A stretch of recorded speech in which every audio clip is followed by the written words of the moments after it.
This incident happened back in 2014, when I was last committed to a psych ward for a suicide attempt. A little background: I'm female, and was 19 at the time. I was coming off 3 years of bipolar medication while at the peak of substance abuse, fueled by my first year of college, and the chaos that came with that new adult freedom. One night, I had a severe mental episode and was committed for the first time to the adult ward. Previously, I'd only been admitted to the minors ward during adolescence for similar episodes. In this unit, you had to share a room with someone of the same sex, but there were no introductions or attempts to ease you in. The entire facility was poorly managed. None of the nurses or doctors seemed to care, other than to prescribe meds and push you out the door as quickly as possible. A nurse led me to my room and said to the woman inside, "This is your new roommate," then turned and left without another word. The woman looked to be in her late 40s or early 50s. Hispanic, and a little taller than me. She didn't lift her gaze from the floor, didn't say a word, didn't flinch when I said, "Hey." I noticed she had a tattoo, a cartoon version of a classic red devil, but as a baby. Something about it made my stomach twist a little. I figured I'd just leave her alone and stick to my side of the room. That first night went how they normally do in psych wards. There was a nightly group session. My roommate didn't speak. She just stared at the floor, barely moving. Afterward, while we were all lining up to be given our medication before bed, a commotion broke out across the hall. A man began banging his bald head against the glass of the locked door, smiling. Behind him, other men were shouting, jumping, shaking the door. For a few seconds, it looked like they might actually break through. Orderlies rushed in and pulled them away, but their screams echoed down the halls long after they were gone. I'd been in psych wards before. I was used to shouting, fights, people losing control. But this was different. These weren't angry kids anymore. These were severely disturbed grown people. People whose minds had been unraveling for years. It was the first time I felt genuinely afraid inside one of these places. The unpredictability of it all was too real. I knew I wasn't well, but even I felt like a stranger among these people. It made sleep almost impossible. You know that feeling when you're just waking up, but your eyes are still closed? When the world feels fuzzy and you're caught somewhere between sleep and awareness? That's the state I was in later that night. I felt myself coming to, still a little groggy and slow, but it felt like something was trying to wake me up. I didn't open my eyes right away. I just lay there, heavy and confused. Then I felt pressure on my forehead. Sweat began to drip down my face, but not my own sweat, someone else's. I opened my eyes. My roommate was standing over me. She was staring into my eyes, blank and emotionless, with one hand pressed firmly against my forehead and the other clenched in a fist over her chest. She was muttering something, low, fast, and breathless. It wasn't English. It sounded like tongues. I couldn't understand a single word. She kept going, faster, louder. Her lips moved erratically, her face frozen. I couldn't move. I was paralyzed, not physically, but emotionally. I didn't know what she might do if I yelled or tried to run. The room was dim and silent. The nurse's station way down the hall. We were completely alone. She leaned in, her breath hot against my skin, and started wiping the sweat from my forehead.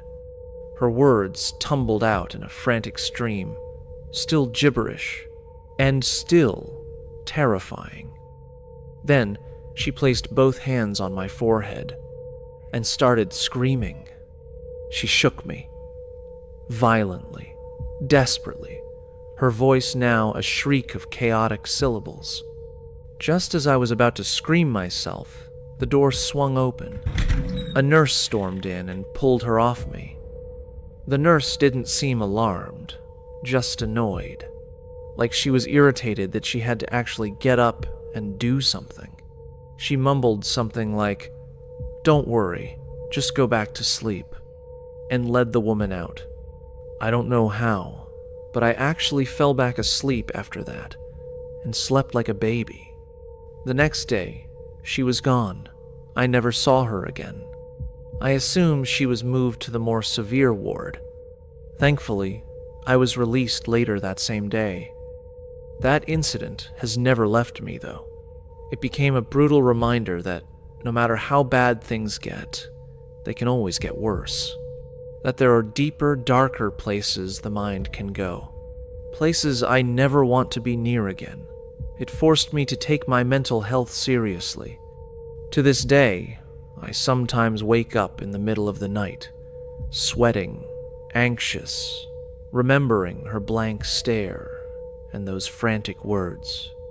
I have to remind myself I'm safe at home, but I never want to go back. Not to that place. Not to that version of myself. And never again to that ward.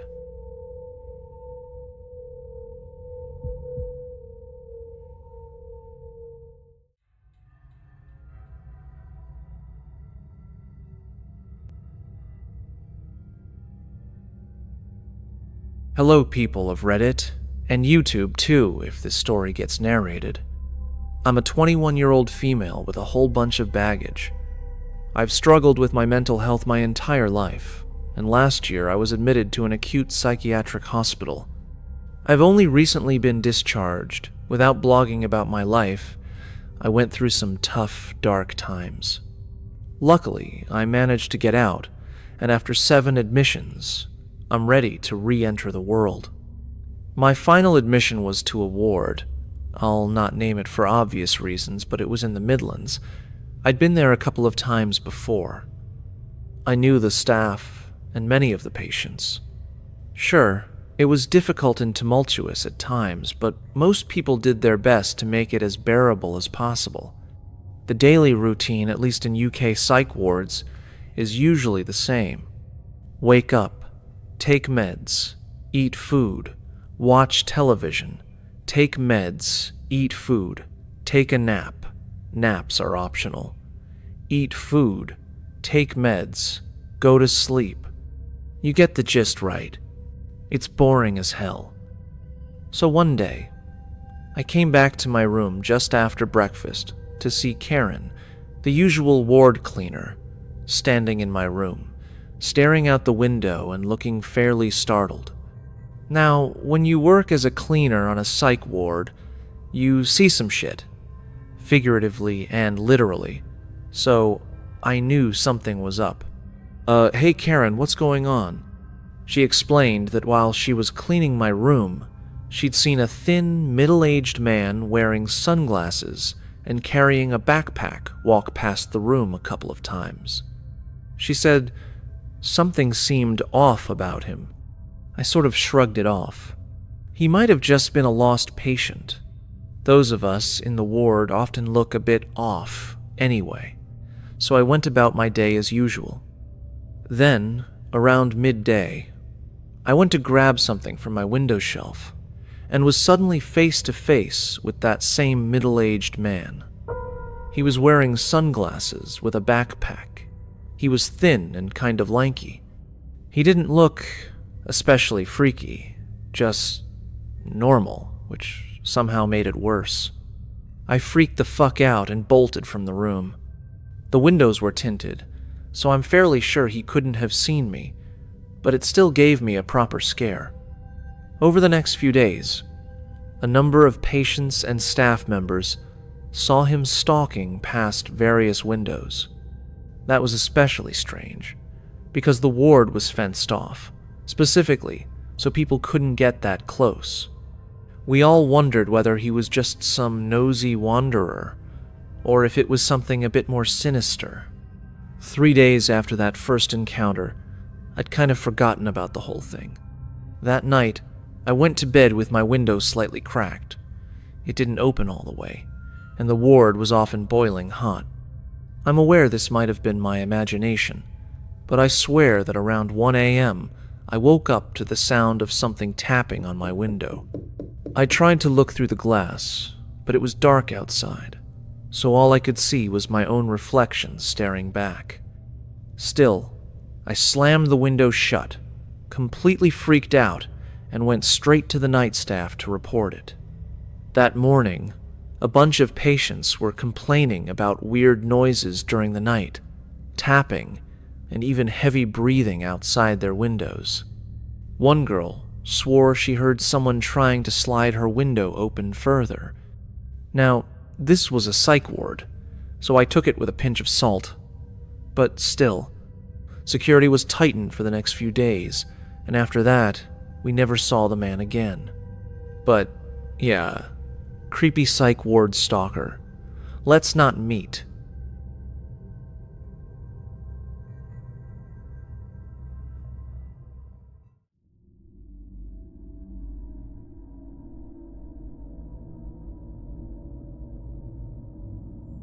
Now, this is something I really want to talk about, to make sure everyone stays cautious and level-headed at all times.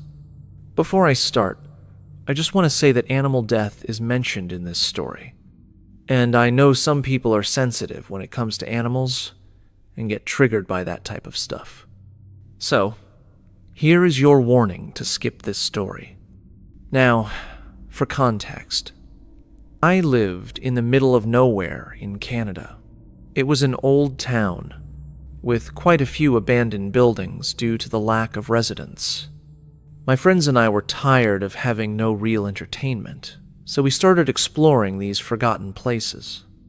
Before the experience I'm about to share, nothing too crazy ever happened.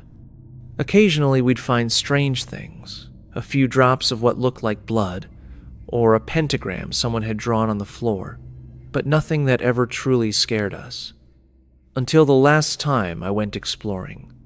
When I was younger, I used to go to a daycare that was attached to a mental hospital.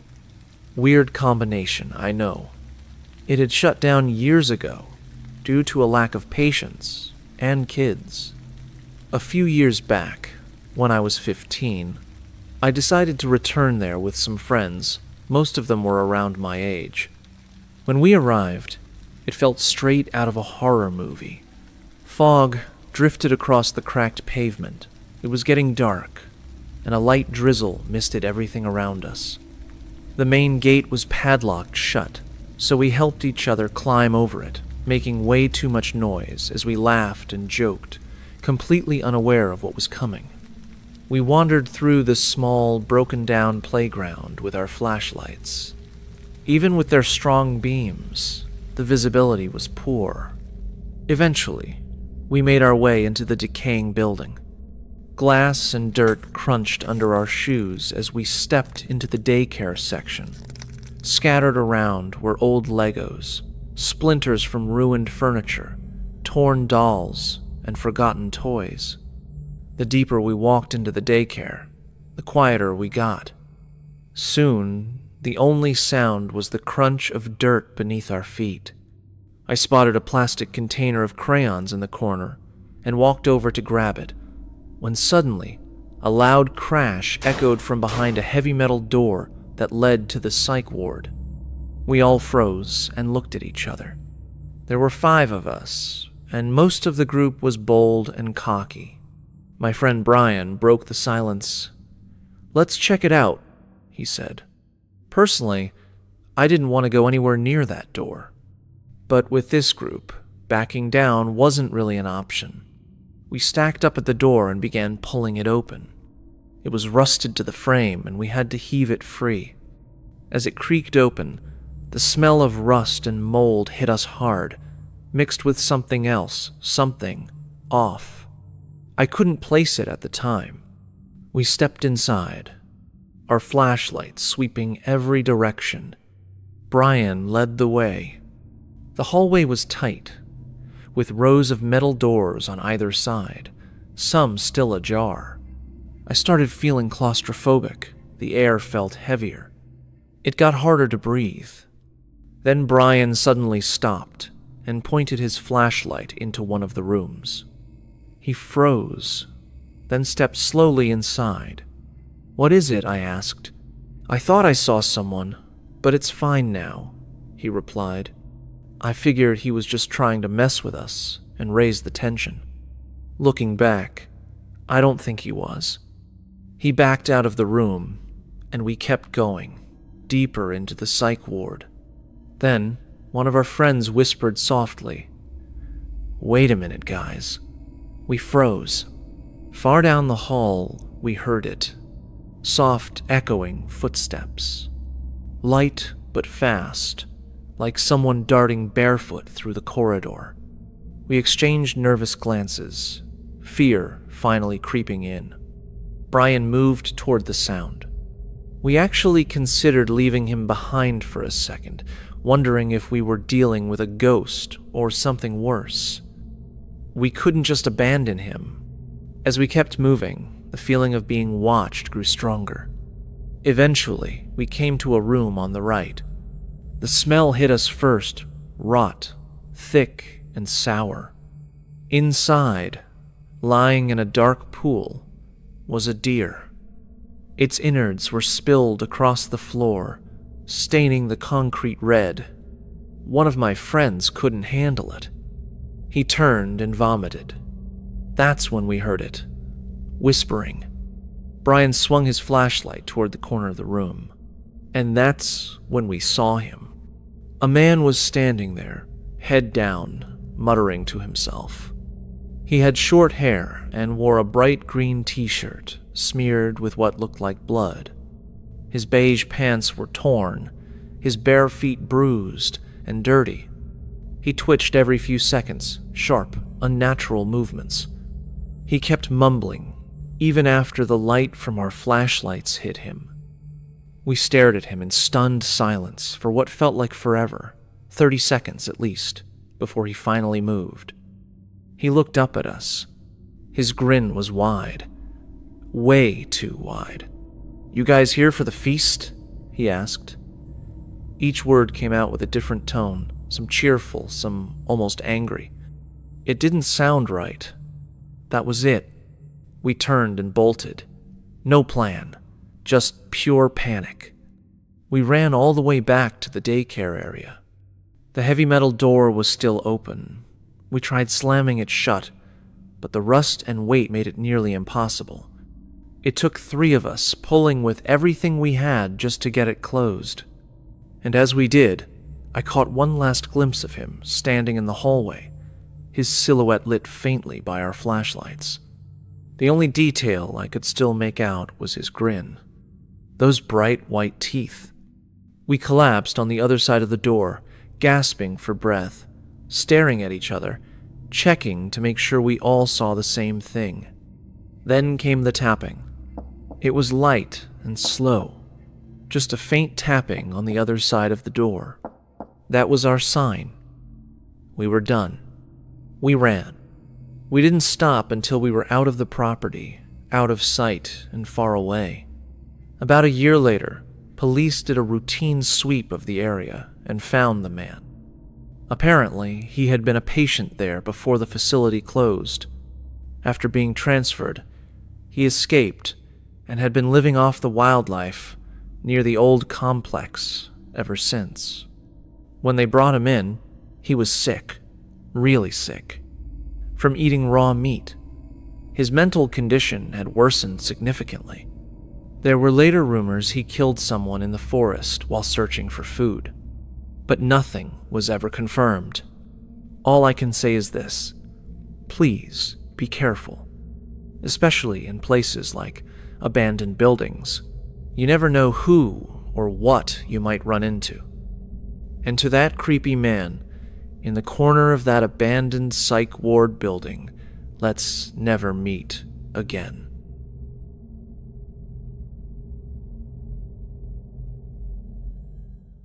Before I get to the next story, I would just like to give a warning. This story has strong mentions of sexual assault and some talks of suicide, so please be aware. Now, let's continue.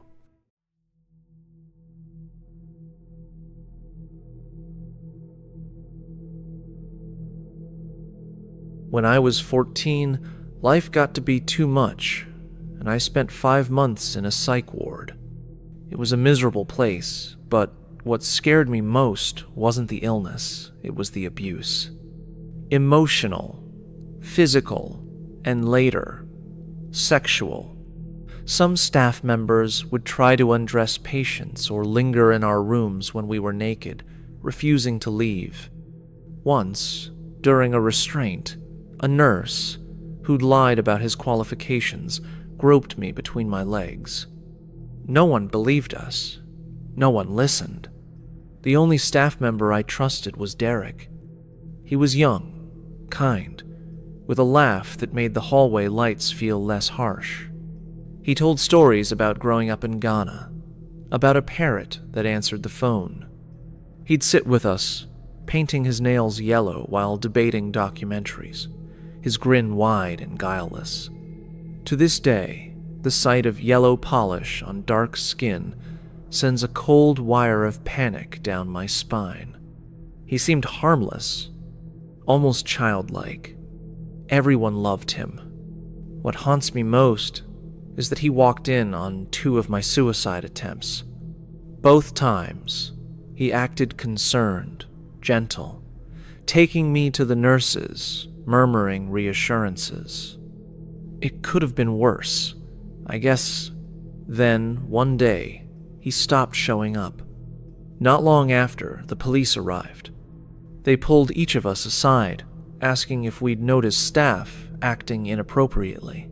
My mind jumped to the nurse who'd touched me, or the orderly who accidentally brushed against girls while tucking them in. I told them everything. The officers exchanged glances, and one of them said, "We're asking about Derek." My stomach dropped. Derek? No way, it can't be. He was the good one. The one who let me paint his nails yellow. Who brought snacks for the girl who never got visitors. Who showed us scars on his back from childhood beatings, his voice cracking like he was still that scared little boy.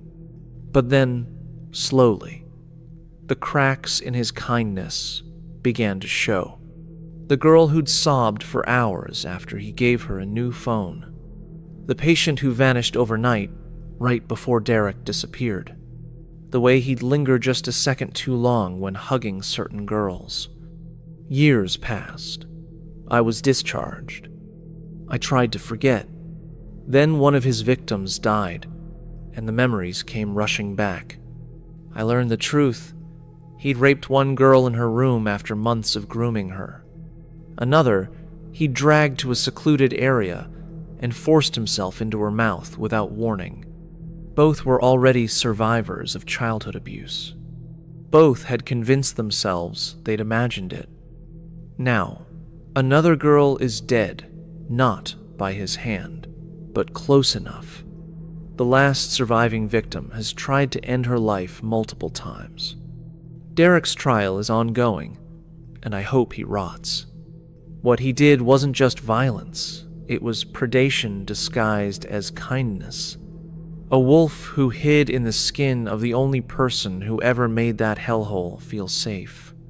So, Derek the rapist, let's never meet again.